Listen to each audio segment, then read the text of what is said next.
Yeah, you know what time it is. Valhalla Hour, let's go! Kick back, put on your headphones tight. Rob and Matt, bringing fire every night. From the land of 10,000 lakes, we rule the scene. With a crew so fresh, keeping it raw and clean. Minnesota Vikings, kings of the north. We wear our purple heart and let the battle roar forth. Breaking down the game, dissecting the plays. With passion so fierce, we'll set the night ablaze.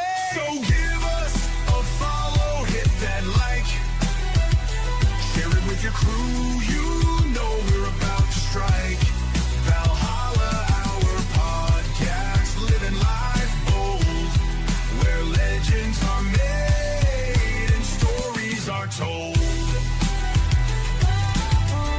This is a Huddle Sports Network broadcast. You can find us on Roku TV, Amazon Fire TV, Facebook, and of course YouTube. Get all your NFL news here first. Well, it is that time of year. We have the schedule. And to release to help us pronounce, we have the Minnesota Vikings themselves.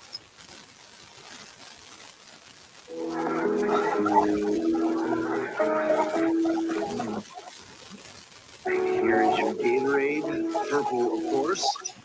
You got a chance to look at the menu. Anything stand out for you tonight? Honestly, everything looks pretty good. You are absolutely correct about that. We have a very balanced menu, as you can see. 17 different dishes, each one sourced with ingredients from across the country. Week 9 has recently been reviewed. Yeah, I'll do the whole thing. Excuse me? Yeah, I'll take it all. Every dish. Okay. Do we have any allergies?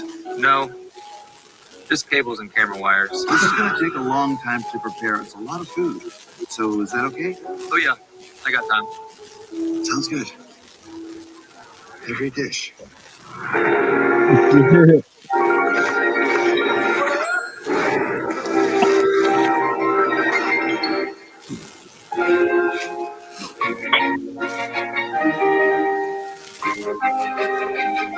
Week 1 W.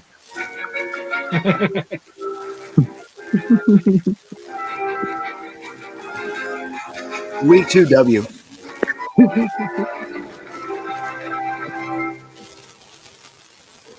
Good game. Still don't see a loss.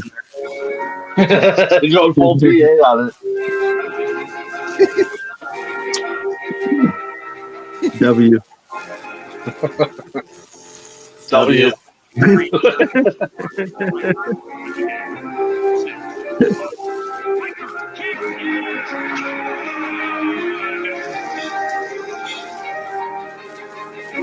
Okay, so I was doing this. I was reviewing the video.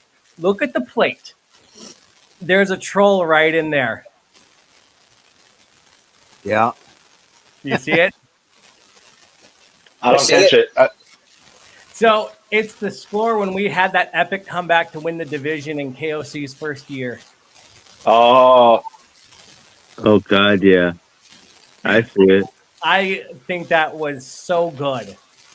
Yep. And by the way, this is a W too. Yeah. Man,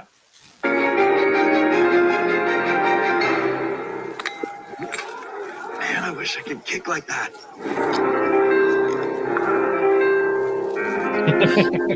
W. W.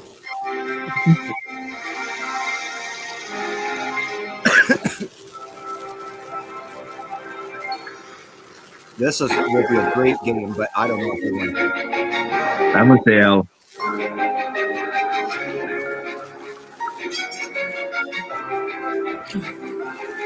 I don't know.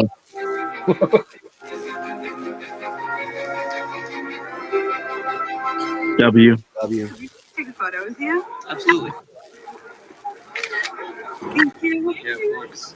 Will the thrill. W.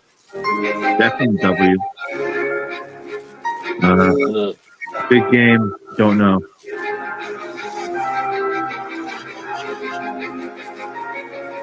W. W. Good game. I can call it. So this is my favorite part of the whole video. The Jets just getting a fucking can of Chef Boyardee. W in the last game. What's up, Jets? Will, where you at? I'm just out getting some food. Well, I hope you ordered enough for us, because we home. Hey, excuse me? Can I actually get all that to go?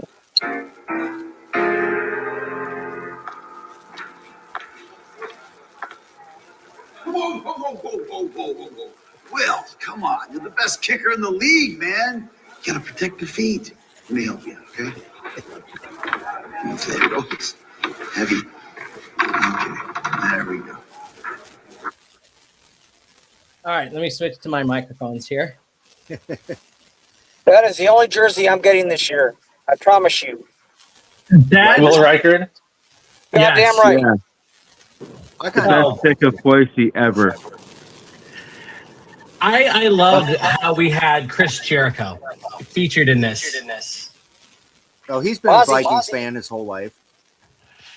And him just oogling over Will the Thrill. You know they had to have a blast when they're making that video. Right. So here is the schedule. Sorry, Rob, for kind of. Hey, you know what? I have a face made for radio. I'm fine. So here is our schedule. Let me get a better version. There we go. It includes our preseason. So our preseason at New York, Baltimore, and the Broncos. Who cares? We have 4 primetime games. We have 2 Sunday night, a Thursday night, and a Monday night. And how many 3 p.m.s? I mean, we got a lot of 3 p.m.s, which is great. Right. Yeah, for people. 7 noon games. 4 3 p.m. games, and a couple TBDs. Which hopefully we're good enough to where those are flexed. Yeah. Some of the losses I see right off the bat: Buffalo, the Patriots. Those are the only 2 I Sorry really about that see one, off Matt. the bat. That's all right. But what are your thoughts on the schedule? We're going to start with Mr. J. Wee.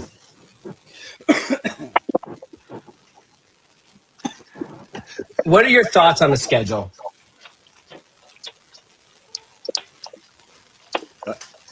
Do we want to just break it down game by game and go around the horn game by game? Jay might have Yeah. froze me. Yeah. So week 1, Green Bay, home opener. Rob, what are your thoughts? My thoughts are the Friday right before that is 9/11. That's when we're doing our VW home opener party, and my band is playing a 25th anniversary 9/11 show. So I will not be able to make it up until the day before the game. However, Green Bay, you know that tailgate there. The tailgate is going to be lit, and the parties are going to be fun. It'll be well attended with all of our friends from the Packers because they travel extremely well. Looking really forward to that. I feel like and I'm not trying to be cocky. There's 1 of 2 ways this entire season is going to go. Either Kyler Murray's good and we clean fucking house in the NFC North, or Kyler Murray is bad and we end up like with the 8-9 win season like we did last year. You know, I am just going to trust that Kyler Murray is going to be good, and that's why I'm saying I think we're going to kick the Packers' fucking ass in week 1. They do not have the roster to compete with us. Yes, Micah Parsons is a problem. He might not be ready by then. You don't know. We don't know. He won't be. They He do won't not be, yeah. have anything in terms outside of running back that compares to anything that we're running on offense and about half of what we're running on defense, especially our pass rush that we can also bring. So I'm pretty confident on that too. And now watch us go and blow the game because I said that, but not going to work. I'm just trying to be realistic, not being a super homer or whatever. If Kyler Murray's good, Like he's a 250 to 300 yard per game passer. He can hit the wide receivers. We walk all over that fucking team at home. Yeah. And statistically, the Green Bay Packers do have a very slow start, and they're going to be missing Micah Parsons. And Tucker Craft. They're going to be out their best defensive rusher. They're going to be out their best tight end. The things that they will have going for them, though, is because it's game one, Christian Watson should be healthy. Reed should be healthy. They lost Dobbs. They lost Wicks. Golden showed next to nothing last year, so they really, really need a sophomore jump from him. The Vikings have a lot of new faces on defense, but Flores has done nothing but pump out top 10 defense, and so I'm not worried there. I do say this every year, though, and almost every year it rings true. Week one is fluky as fuck. Yeah. We've seen really bad teams beat really good teams and then suck the rest of the season. So we could have the easily better roster and still stink it away. Yeah. But I think because it's home opener, it's the season opener, the Packers are without two of their better players. I think the Vikings should and probably will take the first game. Jonathan? I agree with Matt, the other Matthew. Like we should take this game. But I don't know about Tucker Craft being out week one. Even if I think we can take care of the Packers with him on the roster, I look at our running back room too. I think that we can run the ball on these guys and control the clock. But I don't think KOC is going to do that. Right. Well, Kraft tore his ACL towards the end of November, and it's usually a 12-month recovery. So it's very, very lofty expectation to think that he's going to be back in the first game.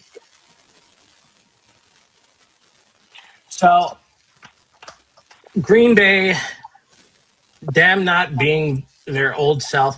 And I'm going to say this. It's going to be weird ending our last season with Green Bay at home and starting with them at home. Yeah. Right. You know what? I'm going to call that one a win, just because of the fact what we've all stated. They're going to be without some of their players. They've had a lot of turnover, and even on the coaching staff too. Yeah, their defensive coordinator is different. Yeah, this is going to be almost a whole new look Packers. Yeah. I think that, by the way, that the defensive coordinator change is also a question for me because the guy that was there was a 4-3 guy, and they're changing to a 3-4. Yeah. Yeah. So then we have to travel to the future Gary, Indiana Bears.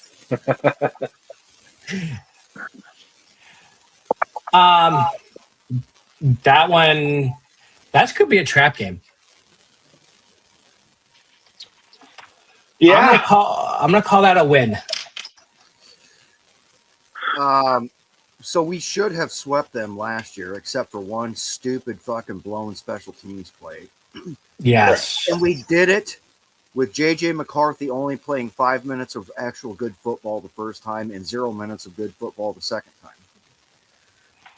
Yeah. I think quarterback makes all the difference here, and I think we should win this. Yeah. It's going to be close because the Bears always play us like it's the Super Bowl. They will. If there's one thing in the league that I respect, it's the way the Chicago Bears come to play every fucking time they face us. And I'm not going to downplay. I'm not going to guarantee it, but I think we're going to win. I always say that to every Bear fan I know, is that's the one thing I respect about them. It's my favorite thing about the Bears, is that we actually play tight together. Our games are always close. Mm-hmm. Like, if you look at it, like, even when they're 3 and whatever, how close is the game when we play them, when we win? Always close, yeah. Yeah, it's almost always close. Yeah, that one is a little more 50-50 for me.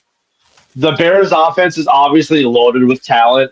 Caleb Williams really had a good season last year.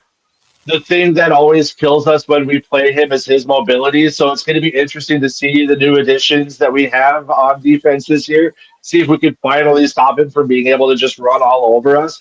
Because as good as Caleb Williams is, he's very, very streaky. He has a lot of what the hell was that pass type passes, and he also always holds onto the ball for far too long and takes unnecessary sacks. And so, if we could generate a pass rush, and if our new interior defensive tackles could actually like stop the run and stop him from running, I feel a little bit better. Like Rob said, we almost swept him last year with god awful quarterback play. And granted, it's a different season. The Bears had a hell of a draft.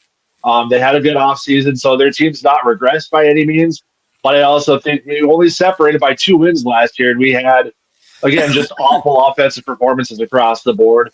Matt, you said earlier that we have a run game. I'm still not super thrilled about our run game because it's the same run game we had last year, outside of our new fourth-round running back, who we'll see what he can turn into. But I don't think that's going to be much of an impact.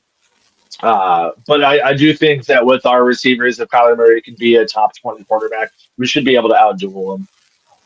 But it's not a guaranteed win by any means. I think that, yeah, like we just said, it's going to be super close.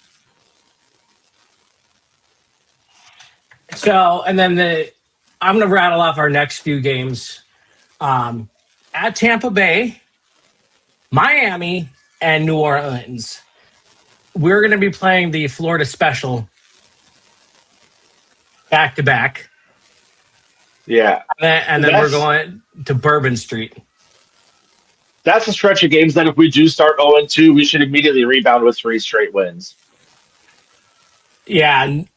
New Orleans, I really don't know about them. I mean, Tyler Shue, their quarterback, that was a very good steal. Yeah. Yeah, but at the same time, they're playing for the number 1 pick. I think New Orleans hinges around whether they can get 3 bodyguards / babysitters on Jordan Addison so he doesn't tear shit up until 5 in the morning. Show up Yeah. No. I think out of those games, Tampa's probably the toughest. But I they agree. have a huge loss in Mike Evans. Right. Yeah. So that kind of makes me feel better about that. I see the potential for 3 W's. I really do. I'm going to say we're going to be at least 3-2, if not 4-1 before the bye. Yeah. Yeah. I mean, Tampa in the summer sucks. Obviously, like, we need to be acclimated to that heat, especially when we are trying to be sitting on the sideline in direct sunlight. So that could gas our players. That would suck. But yeah, I mean, Baker, he's good, not great. He has stretches. You know, Rob, like you just said, them losing Mike Evans is a big loss. They do have a good run game. They do have a strong defense, but they're not like a fucking top tier caliber team. If our defense can stick on the path that it was last year, yeah, that should be doable. The Saints don't scare me at all, and the Dolphins absolutely. Look at their roster, man. They have fucking outside of Achane, they have nobody. Malik Willis was a 2-game wonder. They have no receivers to speak of. They have no defense to speak of. That should be an absolute dog walking. You never know. I actually feel bad for the Dolphins fans this year because, I mean, we do this sometimes ourselves, but how do you sit there and try to be optimistic about what you're looking at right now? And granted, training camp hasn't even started. I get it. You know, there could be some additions to camp cuts and everything, but how do you sit there and talk to the wife and like, yeah, these are the 5 or 6 games I want to go to this year, honey, and whatever, or even worse, if you're a season ticket holder and everything, the Dolphins send you the email, oh, it's time to pay that $2,500, guys. Man, you know, I mean, I really do feel for them guys. Yo, but the thing of it is, they got great fans, and they'll be there, and they'll, I'm not going to say they're going to do like the Saints did for years, put bags over their heads, but they'll gut it out. I mean, they got to get better sometime, at some point in time. But are we scared? Let me pull this out. Are we scared of those 3 game series? Because every time we play against a bad team, we play to their level. No, that hasn't really been an issue under KOC and Flores, though. I mean, it might have been a little bit last year, but again, we had the worst quarterback play overall as far as like EPA and whatever the hell their stats are over the last 30 years, and we still like the Cincinnati game. I mean, we won that, but like the Philly game was a close game. The Bears loss was a close game. Like even with awful quarterback play last year, we were still in three or four of the losses that we had. It could have been a completely different season with an above average quarterback. Yeah. The Dolphins, though, as far as their fan base, it's kind of one of those things where you go into the season going like, well, this season's going to suck. But you have the immediate excitement over the draft because you know you're going to have a high pick. It's going to be a stacked draft. They're going to be in play for one of the top quarterbacks. So that you're almost like going into a season with the excitement of losing as many games as possible. Because if you have Hafley as your new head coach and he is a good defensive coordinator, they could possibly build a good roster for 2027. So the Miami Dolphins motto this year is "Ass it up for Arch." Basically, trade him Jordan Addison. I'm proud of that. Well, and I also feel bad for Miami because they've now been taken off of the Super Bowl rotation just because the stadium is not up to snuff anymore. Yeah. Well, it also doesn't help that outside of their facility is taken over by F1. Well, is it? Yeah. They've had the hurricane hit that fucker a couple times, didn't it? Probably. Yeah. So I think it's going to be getting time for them to have a new stadium. Yeah, and I mean the fans, the town, everything down. They need something to be excited about. You know, Yeah. What would be more excited than drafting Arch Manning with the first overall pick if they suck the way we think they're going to this? You know, I mean, So that is legitimately something is where you could just bite your tongue, grin and bear it, drink beer all year, and let what happens happen, and then really get like super excited for next season. You know, if you're a Dolphins fan. yeah, I mean, we were kind of talking about it as Vikings fans last year when we started off really slow. It's just like, oh man, if we get a top 10 overall pick, we can get Jeremiah Love or we could get Caleb Downs, and you have that time of like, hey, like yeah, it sucks this year, but we can get a legit like game-changing player, and then we go and win 5 of our last fucking 7 games, and we end up walking away with Caleb Banks, who could still be a game-changing player, but yeah. So week 6 we have a bye, and with that bye, I have a couple non-schedule items. The first one, Adrian Peterson is taking his rightful spot amongst the Viking legends. He is getting inducted into the Vikings Ring of Honor this year. Well, freaking deserved. When I saw him his rookie year put up that insane rookie record against the Chargers, which I'm still kicking myself for not putting his ass in fantasy that week. They're still rubbing it in my face. It was like two ridiculous, like 200 some odd yards. 296 single game rushing record still to this day. And I also had Chester Taylor started in that game. And I was at guard drill, so we're bootleg watching it on a thing. I've got 2 captains, a lieutenant, and a major. We're supposed to be fucking working on shit. It was the weird year that I was in E6 and I was part of a CSSB battalion headquarters in the S4. So I got the S4, the S3, the S1, and the S6 all sitting here, and somebody found the fucking stream. So instead of doing anything we're supposed to, we're watching the fucking Vikings game at guardrail. Colonel walks in. What the fuck is going on in here? He looks, oh, are they winning?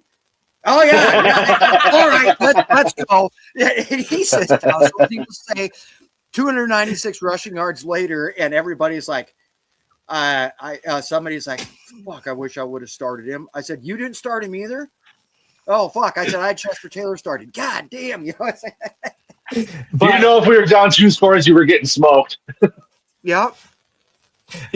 And I have my game day fit for this year all set. If you guys want to know, we have, and Rob, you know this in the VWO, we have a lot of Star Wars characters. Yep. This year, the light side has come to the VWO. I am going to be Han Solo. Oh, nice. So I have the boots. I'm going to get the pants and everything else. It should be easy, and it's going to be fun. That's so cool. You're going to do like the traditional, his brown, like suit or outfit that he His always vest? wears? Yeah, I'm gonna piece it together. I'm not gonna go to a costumer. Like my wife Michelle got me the boots in my size, so this is gonna be a fun year, and I think it's gonna be interesting for the children to take pictures with the Star Wars characters at the VWO. Han Solo. Make sure you get a full replica of his blaster. Oh, if I could find It's that, going to have to be yes. plastic if you bring it in the stadium, but yeah, like preferably like a model replica that'll actually make the noise and everything else. That'd be cool as shit. So, but yeah, this is Uh-huh. going to be a fun tailgating year. Sir Death, one of our great friends, he is going to be also doing some away games. I know he was saying Mexico City is going to be on the calendar. New Orleans is on the calendar, and I think Tampa Bay is going to be on the calendar. When we find out from him, we will let you guys know. Back to schedule. Real quick, before we go to week 7, going back to AP, he's not officially retired. Is it 5 years from the last game you started? Because he's eligible for the Hall of Fame next year, but he never officially submitted his retirement paperwork. How does that work? I don't know. I think you're right, but I don't know. No. Oh, since we all have beers, cheers to one of the best damn times of the year. I don't. Give me one. Here, Matthew. Thank you. So, according to the PA, it is 5 years from the last time you played. Okay, got it. Because I bet you there's a butt ton of them that just, yeah, I'll get around to filing my retirement paperwork. And then they're like, yeah, fuck, I haven't touched the field in 5 years. They probably figured it out by now. You know, one of those Gotcha. things. So that actually makes a lot of sense, you know. Got it. So, the eligibility criteria for the Hall of Fame, the player must have played at least 5 seasons before he can be considered, and player must have received at least one generally recognized postseason honor, All-Pro team, Pro Bowl invite, etc. Okay. All right, on to week 7. I can also tell you who the representative for the Vikings is for the Hall of Fame selection committee. Jared Allen. It is one Mark Craig of the Minneapolis or now Minnesota Star Tribune. Oh, okay. And then there's a lot of like at-large pro writers. A couple of the at-large people are actually very interesting. Dan Fouts, Okay. Tony Dungy. Hey. Ooh, nice. Yeah, Dungy, that one you can't just skip out. Sal Palantonio. They just beat us last night. Yeah. Bill Polian. Gotcha. Bill Polian used to be with the Indianapolis Colts. He does not like us, but everybody else that you mentioned likes us. Lisa Salters. Some big names. Bring back Courtney Cronin. Oh, Courtney Cronin, yes. Yeah, and I secretly think she took the Chicago stint just because of money reasons. I think she really actually is a fan of the Vikings, although she's forced to be the Chicago beat writer now. Right. Yeah, but there is no mandatory retirement period for contributor. Okay. But so let's see if there's because pretty soon, I think like 3 months is the Hall of Fame induction. Yep. I know that Mark Craig does this big fucking spiel every year on Twitter, and it should be coming in about a couple weeks too, making the case for Jim Marshall, as he does every year. And every year it gets people drummed up, and then every year Marshall keeps on getting snubbed. So I don't know what the fuck is going on with that thing either. That's a whole show in and of itself right there, the Jim Marshall type thing. But yeah.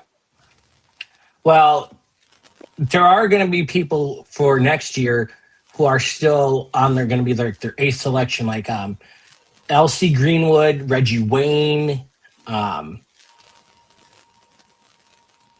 Don Coryell got in on the 7th attempt. And there's Really? just like, yeah. And John Lynch got in on his 8th selection. Well, Lynch was a good safety. Like, he deserved it.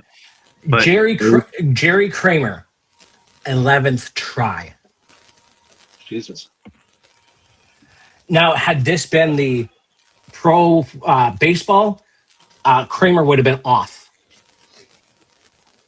in his Sports year. betting? well, we still need to get Marshall in. I agree with Marshall needs Yeah. to be in. Yeah, I don't know. I mean, there must be some reason why. If it's the wrong way around, one play should not define a player's career. That's all anybody can ever bring up is that play, and it's fucking stupid because I And we will won die the on this game. hill. Andre Johnson is in the Hall of Fame, and he straight up fist fought a dude in the middle of a game. So if we're going to go off one dumb move, Yeah. All right. So the next 4 weeks of our season, Colts at Detroit. Our first primetime game Monday night against Buffalo. Hell yeah. And at Green Bay. that's a rough stretch. Yep. I want to go to the Buffalo game just because I want to party with Bill's Mafia, and I'm going to put myself through a table. Just make sure you don't put yourself into the hospital as soon as you put yourself in through the table. So Hey, I got HCMC right there. So the Colts is going to be interesting because Daniel Jones, I don't know if he's going to be healthy by that either. Because again, kind of a mid to late season Achilles tear, and that takes forever to heal. And their only other quarterback is Anthony Richardson, who scares absolutely nobody. They had Sauce Gardner for the last 6 weeks of the year last year, and it made no difference. But at the same time, God, the name is escaping me, but their stud running back. I draft him every year. He Jonathan runs. Thank you. He runs through everybody. So that could be our Achilles heel that game. But other than that, the Colts offense doesn't scare me at all. That should be a win. yeah, I wish we nearly Go ahead. always win coming off the bye. Yeah, I wish the Buffalo game were being Buffalo. I really do. That stadium's looking nice, and Buffalo hospitality you can't beat. Yeah, we played there last time though. It's about time they come here. Well, what happened last time we played in Buffalo? 4th and 18. The epic comeback of one of the greatest comebacks in NFL history. Heck yeah. So then we play in Mexico City for the first time in team history. Let's check another country off on our big Viking invasion map. Then we have two. Oh, sorry. No, go ahead. Sorry. Then we have 2 back-to-back home games: Atlanta, Carolina. And then we have to go to New England. Of all of that, New England concerns me. The 49ers are going to be tough, but I really feel like Mexico City. I don't know if you guys have any Hispanic relatives. I have a bunch. My dad splits his time, in Culiacan, Mexico, quite a bit. I've had many relatives from Arizona and everything. Split time back and forth. You have no idea how many Vikings fans are in the country of Mexico. And when I say you have no idea, it would shock the shit out of you. We might be the most popular NFL team in Mexico.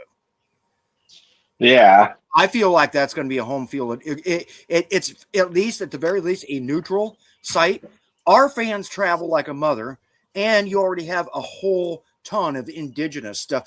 You know, when they announced the draft picks this year, did you notice that some of the Vikings ones or whatever with the international clubs, did you see the size of the Vikings draft party in Mexico? It was massive.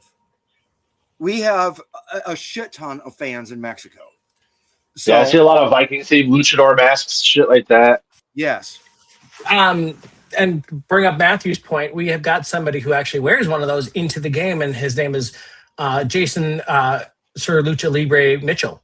Yep. Right. Isn't it? Is it Jason Mitchell, or is it somebody else? Yep, it's Mitchell. There's a different Jason we won't mention that Also does it, but he never goes to games. He's got one, and then even Diggs has a Lucha Libre mask, and so there's several other people that do too. But this is one. Oh, sorry. No, I was just going to say that's Lurcho Libre, and we call him Lurcho Libre because he's about 6'6", so he's like Lurch, But just wonderful human being, great to hang out with. I always have fun talking with him in tailgates. So. I do too. Yeah, When they announced our Mexico game, they still kind of they did some of the stuff a little dirty. I'll have to show the image, but it is. You can keep talking while I'm uploading the image.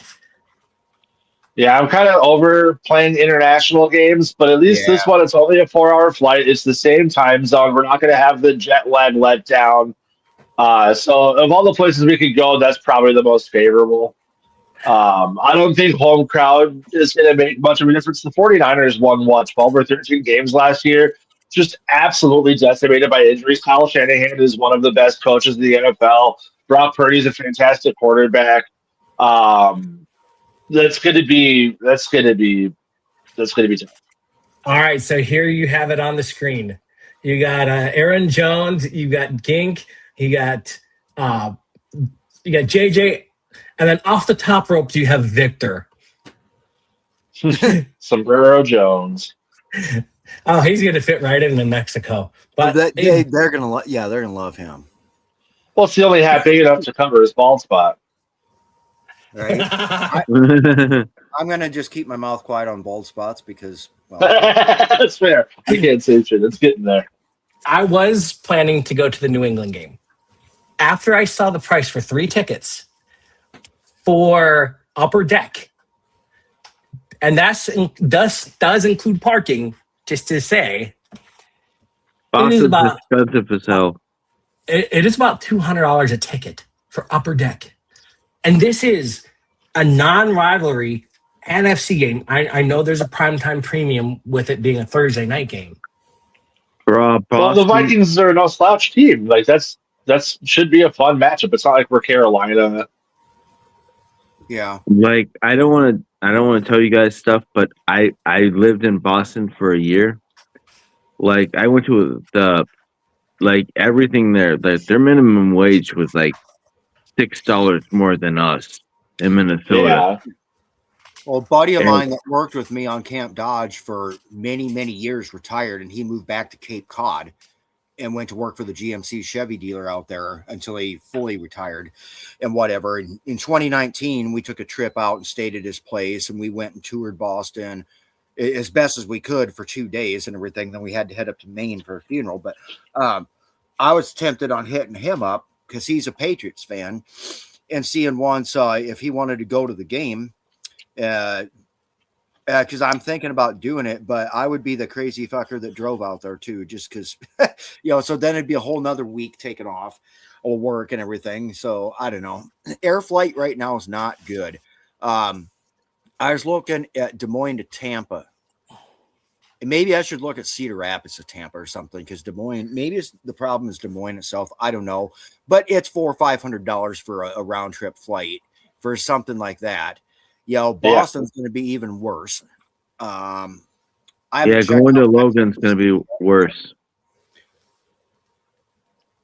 I haven't checked out anything for Mexico City yet, but yeah. My dad just flew to. Well, I'm sorry, my dad worked at Delta for 30 plus years, so he flies for basically nothing. He flew to Italy. Nice. So I'm on Ticketmaster right now. So for 3 tickets, it would be me, my wife, and my brother-in-law, because he's turning into a Vikings fan. Yay! Section 304, row 25. So it's kind of on the visitor sideline, with parking, $135.66 per ticket. It's not bad. Look at our resale prices on Vivid Seats. The average price for a Viking game is about $110, $111. So right behind the visitor bench for resale, it is nearly $2,000 per ticket. Damn. Yeah. So to finish out our season, Detroit and the Commanders at home. Commanders, we don't know. That could be a Christmas game. I'd like for us to be a Christmas staple. They've already But- announced all the Christmas games. We're not on it. Really? Yeah. Interesting. Then we play January 3rd in New York again. And we're going to ground the Jets once and for all. Then we come back home to end our season with the Bears. Yeah. The At Jets home are the game. Jets. Yeah. The Jets, that scares me because they had a good draft. They always have a good draft. It never amounts to anything. I mean, they had freaking Quentin Williams. They had Sauce Gardner. They've had really, really good players. They've done absolutely nothing with it. Yeah. Kind of the reverse of us, where we just have mediocre drafts, but we always overperform. They always have really good drafts and somehow always find a way to shit the bed. And then they have a guy that's the opposite of Rob Brzezinski, because the reason why they can't hold on to guys like Sauce Gardner and Quentin Williams and these outstandingly good players is because of the way the contracts are. And all of a sudden they come here. Well, not only did we suck rotten ass once again and pick top 3, now we can't afford to keep these guys that we drafted, the ones that we even did get that was good, and they're out the door. And then they make Brees Hall the 5th highest paid running back in the NFL. Like, that's going to make them a winning team somehow. Yeah, just their diversion of money. Like, not that Brees Hall's a bad running back. Obviously, he's a good running back. But it's like, wouldn't you rather pay Sauce Gardner to stay than paying Brees Hall to stay? It just makes no sense. Yeah. So that's our schedule. Let's go around the board. Mr. Winkleman, what do you see our record going to be? I'm going to go 12-5. Okay. Matthew. I'll do what I do every year, and I'm going to give 2 predictions. I'm going to give if our quarterback play stays the same as last year, probably 8-9. If Kyler Murray can be who he was in 2024, and if he can stay healthy, I'm going to say 11-6. Okay. Rob? I'm kind of right in that window with Winkleman. We're right around 12 wins, I think, because there's going to be some games we should win, we'll lose. We may also beat a couple people and surprise people, but I do feel we're a solid double-digit win team, and I'm going to say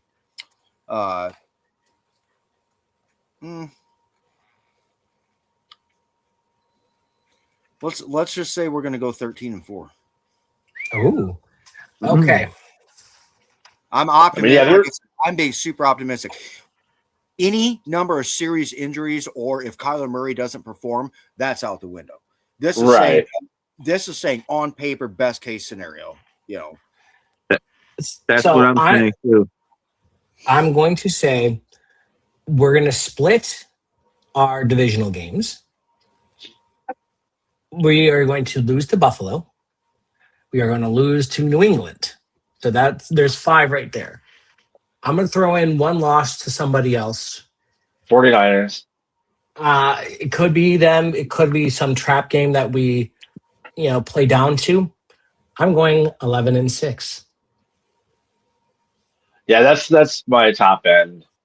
There's only 5 teams that we play that legitimately scare me. As good as Drake May is, New England's roster overall still isn't super great, and they lost Stephon Diggs. So that could be a winnable game. Buffalo, yeah, that we're probably gonna get tossed. But there's not I think we go 4-2 in the division. Chicago doesn't really scare me. I think Detroit ultimately regressed, and their draft didn't blow me away. Their free agency didn't blow me away. We somehow shut Gibbs down last year. Yeah, we should go 4-2 in the division, And and we got especially better with Green defensive Bay, tackles. right? And if Green Bay is beat up week one, that like, yeah, 11-6 should be about right if we can stay healthy. Even Yeah. when Green Bay And is not beat up, they're not that good. right, I mean, so There's always and there's always questions on Love. Is Love the guy? well, and Love is like I was saying about Caleb Williams earlier. Jordan Love has really, really fucking good games. Where you're just like, man, it sucks. Green Bay has this guy. But then you look at his stats last year, and there were 8 games where he had 1 touchdown or less, and 4 of those games he had 0 touchdowns. So He's yeah, Packers fans are like, well, inconsistent. he's a 30 touchdown quarterback. It's like, well, yeah, because he has 2 or 3 games with 4 touchdowns against really, really bad defenses. But then when he plays against above average defenses, his numbers take quite a hit. And again, unless Matthew Golden takes a major jump this year, they've done nothing to address the receiving core, and it's the same receiving core they've had for the last 3 years now that just doesn't really strike fear. Tucker Kraft is easily their best weapon outside of Reed. And again, he's not going to be healthy week one. So it's, yeah, Green Bay doesn't scare me early on. To me, Love is too inconsistent. He plays Yeah. good, like he's up and down, like he has up and down. Like, okay, you want to have him as your quarterback, have him as your quarterback. But is it his weapons or is it him? It's a little bit of both. And He has a tendency to overthrow his receivers. and targeting people. Like I look at a guy like Travaris Jackson. You guys remember him from the Vikings? Yeah. Yes, T Jack. Like you remember how I used to always hype him up, but yeah, his throws were sometimes not accurate. But then when you look at what happened when Brett Favre came in, Yes. all of a sudden Sidney Rice is one of the best, is a top prospect at receiver. You know what I'm saying? Like all our People knew weapons. who Fazante Shenko was. Yeah, exactly. I'm sorry, but Vasante Shenko, just for those 3 seasons, will still always be one of my favorite tight ends that's ever put the purple on. Yeah. Wow. Coming from you, Rob, more than TJ Hawkinson? We've had some good tight ends, and we've had some tight ends that have just been their own mold, like Klein Saucer. They'll Irv always Smith. be a freaking legend and a cult classic. And the Golden Domer, Kyle Rudolph. Gotta give it to Kyle for the many years that he put in. Catching passes from Kirk Cousins. Right. But Shanko, Favre to Shanko, that was one hell of a quarterback to tight end combination right there.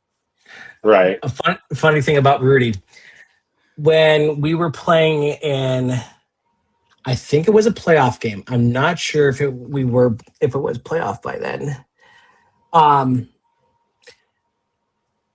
I was at Disneyland with the family, and Kyle Rudolph won us the game. I think it was against New Orleans. What's a push off? Yes, the push-off game. And I was just clapping in the Disneyland restaurant I was eating at the time, and people were looking over going me, what the hell are you doing? Yeah, that catch by Thielen to set it up at the 1 yard line was just kiss. So, Rob, if you are still interested in going to that Tampa game, I did find a plane ticket from you out of Des Moines. And what is it? $236. That's half. Hey. That's half of everything that I've seen online. That's round Yeah, trip. it's on a round trip on Allegiant. I was saying the only plot twist is it's a Spirit Airlines and you have to pilot the plane yourself. Right. You know what? I'm. You don't know if you can do something until you try. But, no. Allegiant. It was advertising me that fucker was like $450 or something. So I mean, I also have a gig that weekend, but that was one that can be rescheduled.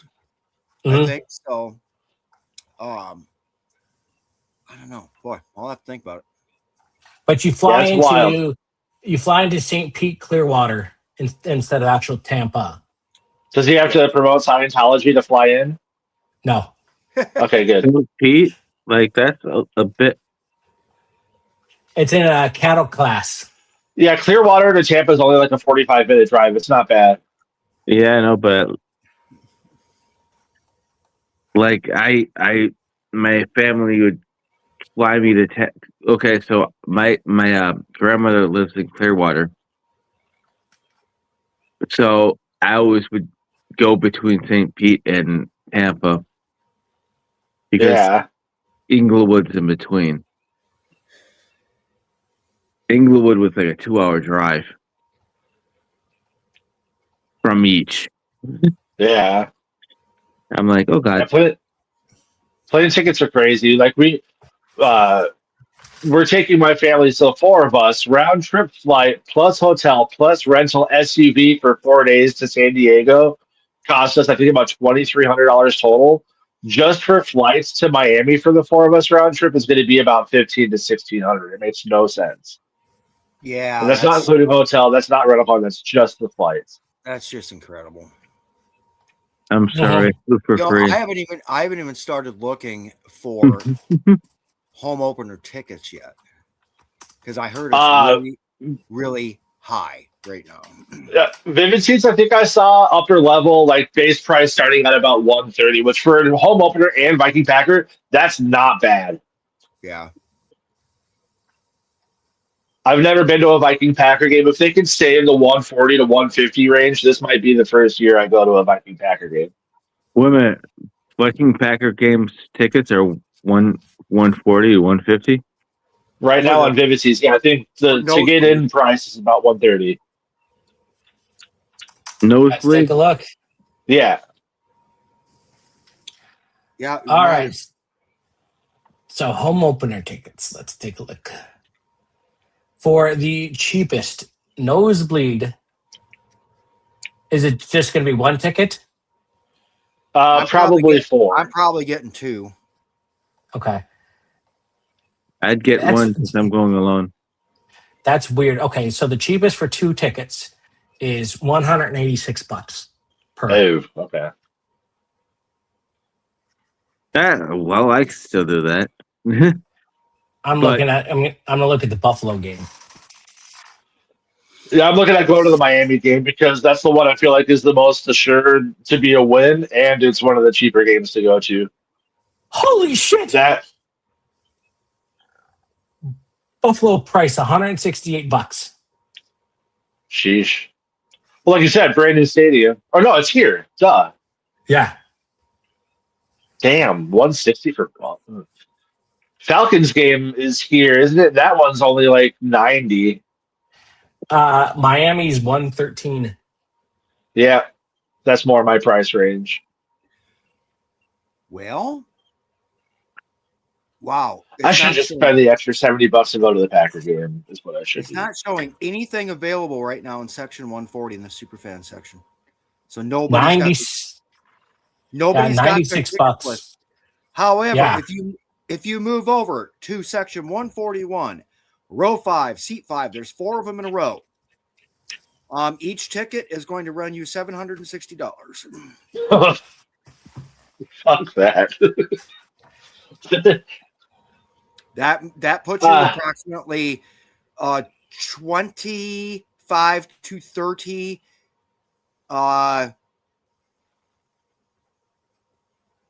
let's just say 15 meters away from Sir Death, almost directly in line with him. Nobody in 140 has their shit up for sale yet, so I guess I'm going to go the private route of just calling people I know and asking if they want to sell. Yeah. Wow. Okay. If I'm spending $700 on a ticket, it better be in a suite with free beer and free food. I'm not spending $700 to sit in a freaking end zone seat. $244 for 140 for Miami. Really? I was just all I was looking at was Green Bay, but yeah, for that price, you better get a cheerleader in your lap. Actually, no, sorry, that was Atlanta. Our friend, and I'm not going to say last name or whatever, but Jan. I usually get tickets from her in 140, and it's row 15 on the left hand side, so it's not bad at all. But I do think she plans on going to home opener this year. So, Well, what bums me out is the job I used to have that I got laid off from last year. There was one of our main providers owned the company. His name was Steve Whitkoff, really good guy. And there was about 2 games where he gave me his season tickets. He had 2 of them, and it was lower level, like between the 15 and 20 yard line, row 16.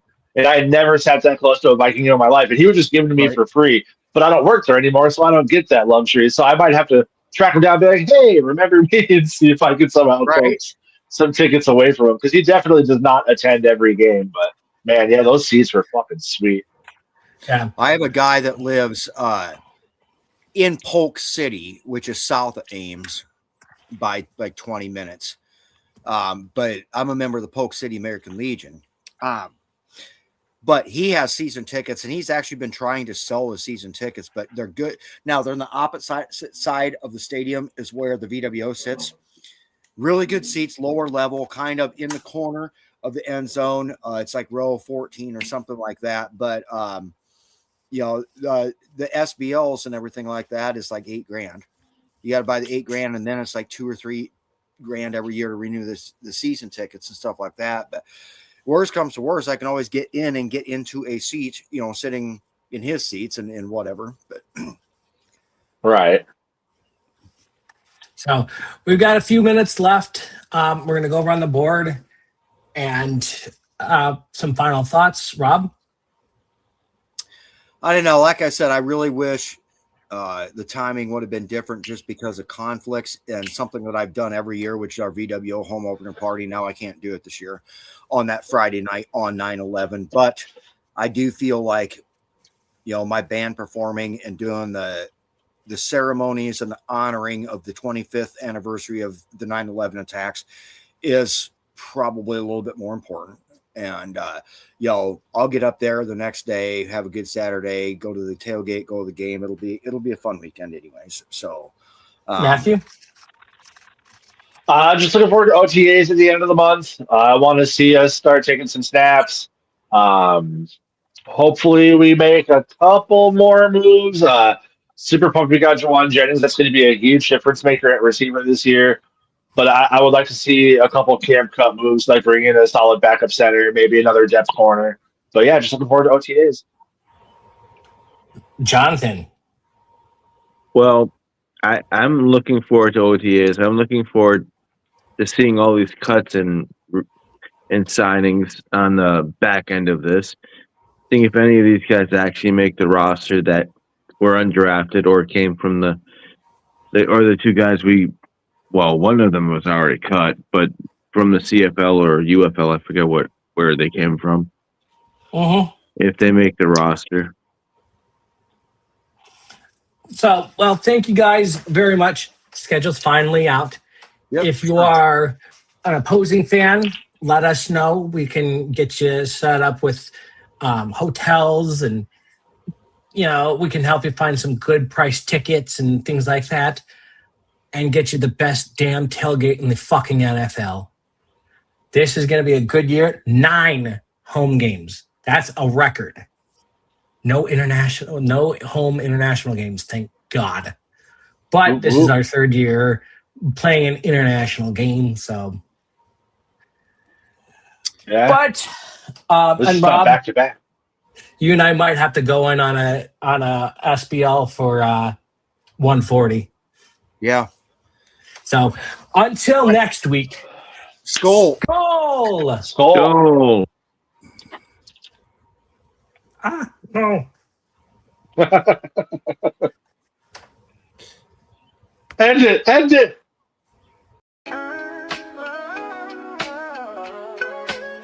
Yeah, yo, it's game time, ain't no messing around. Huddle Sports Network, the best in town. From NFL rumors to the latest trends, we got all your sports, just tune in, my friends. Catch us on Roku, Fire Stick, take your pick. Facebook, YouTube, where the action's slick.